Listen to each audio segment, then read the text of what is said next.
さて超おすすめのダークホースなハクスラシューターが早期アクセス開始とのことで、今回はマイコパンクの紹介を行います。こちらとにかく敵を大量に倒し、キャラや装備を育て、独自の最強の構成を作り、他プレイヤーと協力プレイを楽しむルーターシューターです。Steam のレビューでは似た作品の組み合わせとして名だたるゲームが上がっており、それくらい面白い要素が組み合わさって作られています。私が遊んだ感想としては、戦闘面はボーダーランズ3以降、敵襲の仕組みや景観、世界観、BGM はリスクオブレイン2より、協力プレイはディープロックギャラクティックやヘルダイバー2あたりをホーストします。さらに独自の育成システムによりゲーム性が爆上げしています。まず協力プレイ前提のバランスっぽくもあります。リスクオブレイン2のように時間が経つほど登場する敵も増え、ゲーム始めたては少なくとも一人ではとてもではありませんが対処しきれません。逃げ回れば脱出はできるため、ソロでももちろん遊べるバランスです。ということからクラスはそれぞれ役割が分かれています。オーソドックスな呪術使い、タンク、高く飛べる系、ヒーラーの4種です。一人一人に経験値が用意されており、レベルが上がるほどより強化が可能です。次に銃はアンロック式で遊ぶほど数が解放されていきます。その上銃自体にも経験値があり、使えば使うほど強化できる熟練度システムになっています。他にはグレネードが複数あり、そちらも同じく熟練度式です。また銃は2つまで持っていきますが、弾が結構なくなりやすいです。使い切ったらもう片方に切り替えることで、使っていない方の銃の弾がいつの間にか補充されるくらいのバランスです。つまり2つの銃は平均的に使う形となります。そして一番の売りとしてアクスラトレハン要素があります。キャラクター、銃、グレネード、それぞれモジュール形式のパーツをはめ込むことで特殊な能力をつけられ、そのモジュールがディアブロ風の戦利品システムになっています。レアリティとランダム性能がついており、道中強力な敵がドロップする、あるいはクリア報酬です。より強いパーツ入手を目指し、延々と潜るゲームとなっています。パーツのはめ込める場所は蜂の巣状のパネルで、パーツ自体が特殊な形状をしており、パズル的にはめ込みます。同じパーツで形状が異なるものがあるかどうかは今回は確認できませんでした。もしかしたら同じものでも性能が高く、より小スペースではめられるパーツがあるのかもしれません。レベルが上がるほどはめられるパネルの数が増えるため、キャラと装備レベル上げに加え理想のパーツを求めてとことんやり込める仕組みです。他に武器スキンもパーツはめ込み式で複数設定できます。色味が混ざったりとか面白い形状になるのかもしれません。次に戦闘面に関しまして、まず拠点でミッションを受けます。敵を殲滅するとか、物を指定の場所に運ぶとか様々です。協力プレイだとよりクリアは楽になるか、あるいはそれだけ多くの敵を倒せるため報酬も上がります。ミッションによってはやたら目標が遠く、マラソン時間が増えがちに思えますが、どうやら動画を見ると乗り物があります。それで高速に移動できるのかもしれません。それからリスクオブレイン2のようにミッションにかかる時間が長くなるほど出現する敵の間隔が増え、強いボス系も登場し、攻撃も激化します。ミッション目標を達成したらドロップポットを呼び出し、任意のタイミングで帰れますが、キャラクターや銃が相当強くなったら粘って戦い続けることも可能なのでしょう。あるいはミッションを受ける際に脅威度というものを上げて、初めから難しくし、報酬を高めることもできます。それと敵の形状が他にはない奇妙さがあります。人型やクリーチャーが敵というのが王道ですが、この作品は宇宙生命体と機械が組み合わさったような形状をしています。どうやらキノコが敵とのことです。主にボール状のコアと紫の触手で構成されており、そこに多彩なパーツが組み合わさって形を成しています。ということから基本はコアが弱点であり、そこを打つと良いのですが、初めはどこを打ったら良いのかさっぱりわかりませんでした。デカめの敵は分裂するし、いつまで経っても倒せないみたいな感覚に陥ります。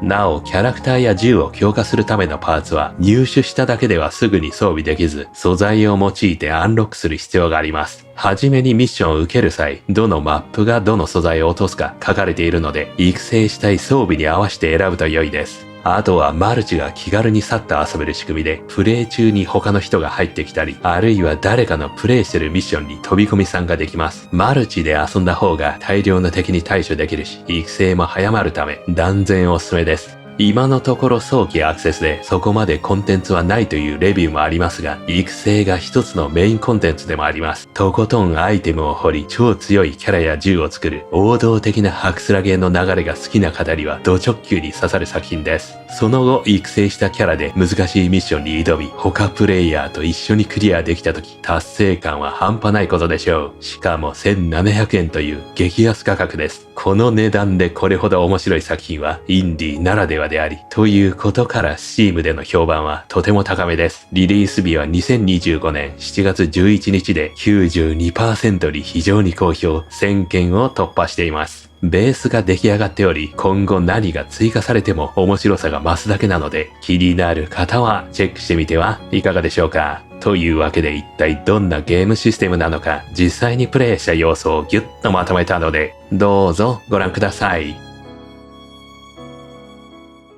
それでは始めていきましょう。マイコパンク。一人でやりたい場合は、プライベートでいいのかな？ロビーコード？なんだこれ。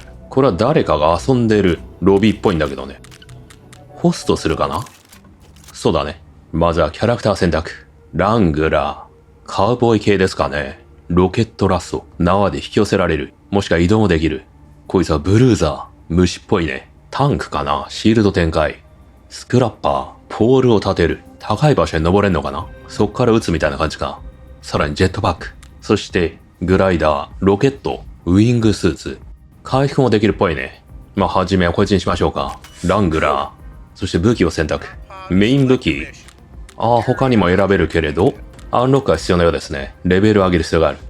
これは非属性ダメージ。ショットガンか。リコシェット。長弾すんのかな？真ん中はサブマシンガン。充電式である。そしてグレネード、硫酸。属性は揃ってないけど。オッケー牧場。誰だこれ。変なダジャレ教えたのは海外の人に。まあでもカウボーイだから間違っちゃいないのか。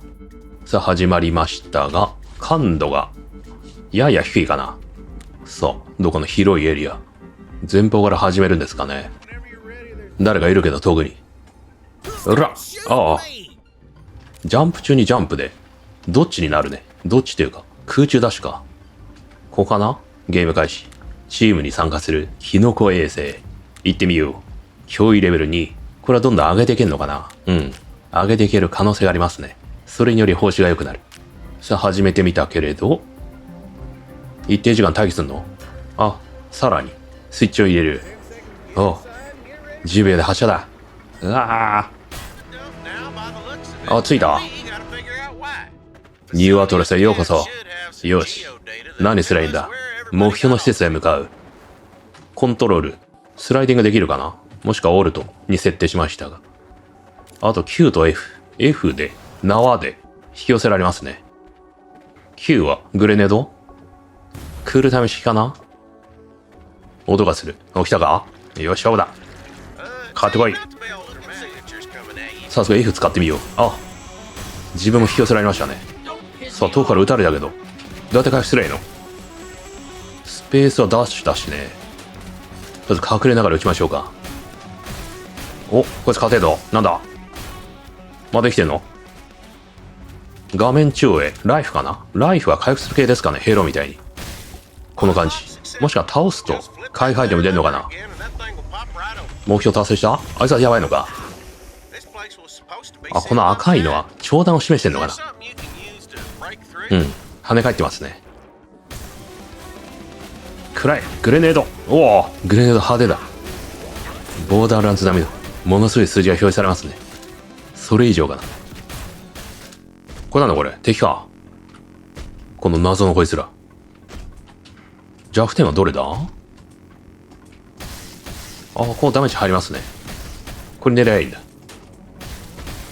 リロードはそれなりに時間かかるが、撃つことで、ファイヤーダメージ、そしてサブ武器。これリロードしてる間に切り替えると、いや、リロードは追ってないね。これ何これ？まだ敵かこれ。すげえ、長いのこいつ。まだ攻撃できるの？暗い。これやっぱ自爆するね、この、どこへ。あれを破壊してと、なんか落ちたよ。報酬かな？超軽量フレーム、エピック。なんかね、アップグレードができる。4長押しで、ドロップボット要請。スペース。要請してみた。残り2分。おお、来た。ドロップボット。助けて。乗り込め。うわー。これでクリアか。さあ、レベルが上がって、いろんな素材もらいましたね。強化ポイント。さあ、今回の結果。武器熟練度もあるっぽいね。使うほど強くなるのかな。これは面白いね。武器を選択。新たにアンロックされたのかな。いや、どっちか選べんのか。アンロックするもの。レーザービーム。ランチャー。じゃあレーザービーム。DMR-R。レーザーライフル。色的にはレジェンダリー色だけどね。タブで装備スクリーン。ここで装備切り替えか。さっきの装備は。これ輝いてるけどこれ何？強化スクリーンを開く？武器にカーソルを合わせてライトクリックか。お、武器ごとに強化できる。拾った素材をはめ込めるんですね。これはダッシュ中に射撃が可能になる。不要品は分解できる。解放した。パズル的にはめられる。回転できんのかなこれ。回転はできない。左はロードアウトね。で、さらになんかグリッドを拡張できる。で、拾えるものはこれランダムだから、ちょっとしたトレハン要素になってんだね。これは面白いね。熟練度システムにおいて、こんなものまであるとはね。そして見た目？これはなんだ？見た目用の何かがはめられるっぽいんだけど。アピアランスね。さあ、永続強化。これは、キャラごとなのかな？これなんか形状がありますね。これもはめられんのかな？着地時にスライディング、加速。スライディング中にエイム。ダメージを与えると、スライディングの時間伸びる。スライディング関連多いな。他になんかないの？先を見てみようか。ロープってあるからこれやっぱキャラごとだろうね。じゃあこっち行くか。着地時にスライディングして転がり、加速すると。ジャンプした方がいいのかな。ここで、さらにはめられると。このはめ込み式面白いな。なんか数値が 35.6 ってあるんだけど、この微妙な数値。これ上がるんですかね。お、レーザービームかと思いきや。まあ、レーザー銃か。とりあえずこれで行ってみよう。マップがいろいろあるね。次はどこ行ったらいいの？これは何を意味してるんだ？このマークはね、タイタンシティ。まあ、いろいろ行ってみようか。さあ、到着。創造作戦。おー、落ちる。うわー。あー、落下ダメージあんのこのゲーム。ジャンプしてスライディングどうした？なんだ？あ、ジャンプした瞬間にしゃがむを押すといいのかな。さあ、レーザービーム。セミオート的な。単発銃でいいね。DMR と書いてあった通り。ホールド R。R 長押ししろって言われた。あ、なるほど。オーバーヒートで熱が溜まったらレーザービーム撃てる。そういう形態だ。まあ、この手の最近よくありますね。さらに洗ってと思いきや上登れる？ジャンプして、なんかいけるっぽいけど、これ、また落ちるよ、これ。やばいよ、ちょ。あー、ライフない。うおー、いやー、やられたー。あ、孵化した。なんだ、孵化できるのか。目標達成。しかし敵はまだ継続して出てくる。激しい。うわー。このどんどん出てくるのは非常に面白い。これマジでマルチ面白そう。うわ、なんだ。何見えない。さあ、今回は DMR、DMLR がレベル2になりましたね。2点バースト、ジャックラビット。これを拾ったんだ。武器ごとなんだね。バースト段数、バーストインターバル、連射速度。で、これアンロックするためには素材が必要なんだ。で、これらがドロップするマップに行って、で、その素材を集めるとね。なるほど。面白い。というわけで、マルチ行ってみよう。武器は共通なのかな？キャラ育成は個別だね。